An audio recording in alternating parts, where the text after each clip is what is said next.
যে কেন্দ্রগুলোতে ভোট দেওয়ার কোনো পরিবেশ নাই। এখন দেখেন এত বড় একটা কেন্দ্র, এখন ভোট দেওয়ার কোনো পরিবেশ নাই। তো আমরা এখন পর্যন্ত এই নির্বাচন কমিশনের যে নিরপেক্ষতা ছিল সেটি নিয়ে আমাদের যথেষ্ট প্রশ্ন আছে, এবং তারা দুইটি দলের উপর ব্যাপক বায়াস রয়েছে। তারা মনে করছে যে দুইটি দলকে আমরা মিলেমিশে ভাগাভাগি করে জিতিয়ে দেই। এখন পর্যন্ত সেটি হচ্ছে, রেজাল্টে আপনারা সেটি দেখতে পাবেন। Thank you.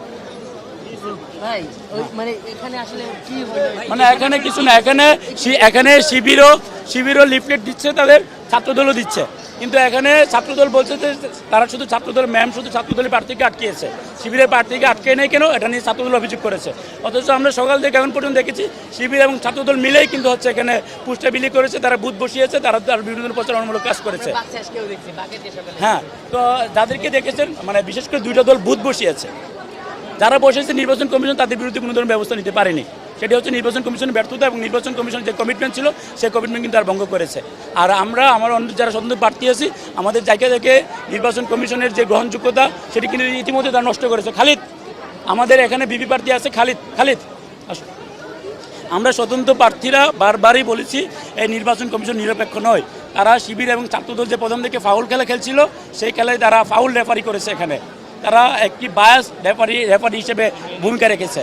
তো আমরা এই নির্বাচন কমিশনের গ্রহণযোগ্যতা, তাদের যে রেজাল্ট প্রকাশ, ভোট গ্রহণ, সবগুলোকে নিয়ে আমাদের প্রশ্ন আছে, এবং রেজাল্ট প্রকাশের পর আপনারা দেখবেন দুটি দলকে তারা ভাগাভাগি করে জিতিয়ে দিয়েছে।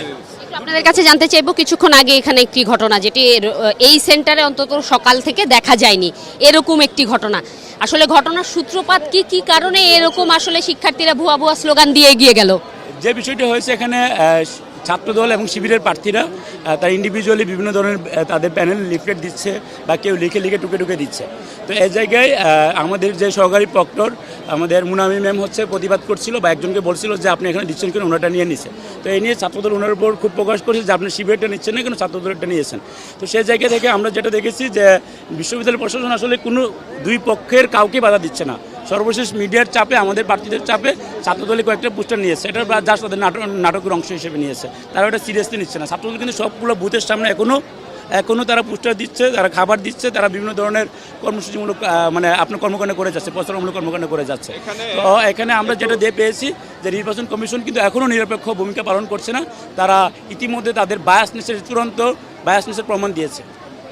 এখানের একটা সিঙ্গেল ঘটনা বলি, একজন আপু অনাবাসিক, সে হচ্ছে মানে যে কোনো এক প্যানেল, সিভিল ছাত্রদলের যে কোনো এক প্যানেল থেকে একটা তালিকা তাকে দিল, সে নিয়ে আরেকজন আপুকে ভিতরে জিজ্ঞেস করছে এটা ধরেই তো ভোট দিতে হবে, তাই না? মানে সে নিজেও জানে না কাকে ভোট দিতে হবে।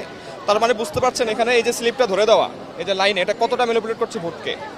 কিন্তু সকাল থেকে আমরা দেখছি ছাত্রদলের বুথগুলোতেও কোনো বাধা দেওয়া হচ্ছে না, ছাত্র শিবিরের যে ধরিয়ে দিচ্ছে কোনো, আবার স্বতন্ত্র অনেকে দিচ্ছে, তারা হচ্ছে একদম ভোটের যে সিরিয়াল লাইনে হাত ধরিয়ে দিচ্ছে। সেটা কি আমাদের ইয়ারা দেখছিল না? ধরেন যে করতেছিল 1000 জন, 1000টা অপরাধ, সেখানে একটা ধরে সেটাকে খুব বেশি তারা করতেছে, ওই দিক দিয়ে তো কাজ শেষ, অলরেডি কাজ শেষ করে ফেলছে। তো এই ধরনের যদি বায়াস একটা প্রশাসন হয়, নির্বাচন কমিশন হয়, সেখানে আমরা আসলে ভোটে কেন দাঁড়িয়েছি আমরা নিজেরাও জানি না। আজকে সকাল থেকে ঘুরে ফিরে মনে হচ্ছে যে ছাত্রদল, ছাত্র শিবির এদের মধ্যে মোটামুটি ভাগবাটোয়ারা হয়ে গেছে, এখন একটা জাস্ট আনুষ্ঠানিকতা হচ্ছে। আমরা এখানে হচ্ছে কদুর বদল, আমরা আসছি, ডাকসু আন্দোলন করলাম, এখন ডাকসুটা হয়ে যাচ্ছে, রেজাল্টটা দেখার অপেক্ষায় আছে আর কি। এই নির্বাচন নাই। দৈনিক বাংলাদেশ মিডিয়া, সত্যের সন্ধানে সারাক্ষণ।